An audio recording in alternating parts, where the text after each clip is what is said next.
These are the brand new Mizuno JPX 925 forged, and I've been testing them for the last week. Here are my honest thoughts. All right, so JPX 925 forged, when you look down at these, you have that very classic kind of soft Mizuno shape. Whether you like that or not, it's gonna depend a lot on what you're looking for. Me personally, I like straighter shapes than irons. It's all relative. From there, you also see a decent amount of offset, and that seems to be the trend for Mizuno with their irons. Now, the thing I will give them credit for from an offset perspective is, to me, it kind of lines up pretty well with the rest of their players' irons in the lineup. Think like the 243 and a new iron that's also coming this week. And so it doesn't really look that bad, especially considering the fact that they have much stronger loft. So the 7 iron's 30 degrees versus like the 243, which is 32, and then the new iron that's coming, which is 34. Feel-wise, they are hot, as you would expect for a player's distance style iron. I think when you combine like the material, chromoly 4120, the fact that they have faster faces, and the fact that they have stronger lofts, they feel hot. There's no doubt about that. Now, where I'll give Mizuno credit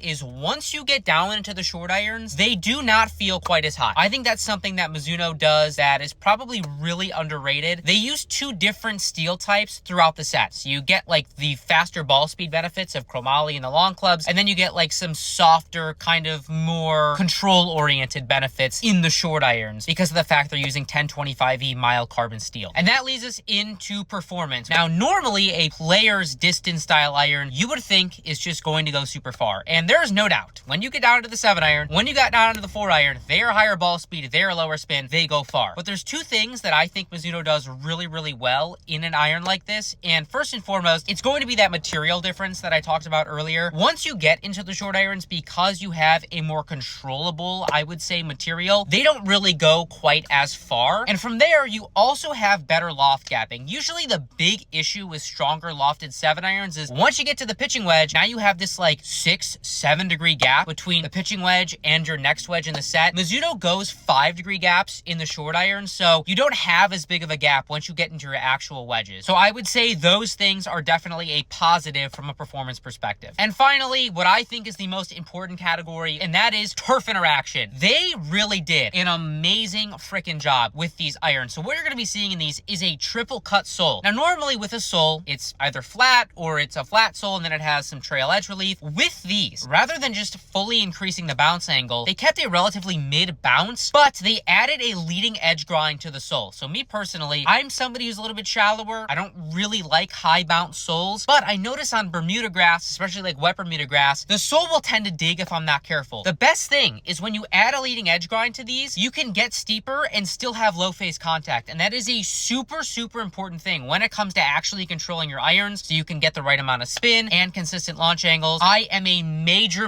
fan of this new sole. I think it is absolutely phenomenal. And I think the sole is probably the biggest and the best change that they made from the 923 forged. And frankly, it's good because it's the actual differentiator. Obviously, you can get into all this design stuff and, oh, the faces are hotter or they're more consistent. Those are the little things that actually make a difference because now we have an iron that's going to fit a different segment of golfers. As a whole, who are these going to be good for? It's going to be somebody who's looking for a player's distance iron, but you want a softer shape. You're used to the Mizuno shape. You love it. And you want something that is relatively controllable as you get into the short irons. It's a little bit better for gapping purposes. And you probably live on the shallower side of things, but you want a sole that you feel like you can get steep with or you can play in certain conditions with, and it's not going to dig on you. Solid irons, not for me, but if you're the right person, they're going to be really good.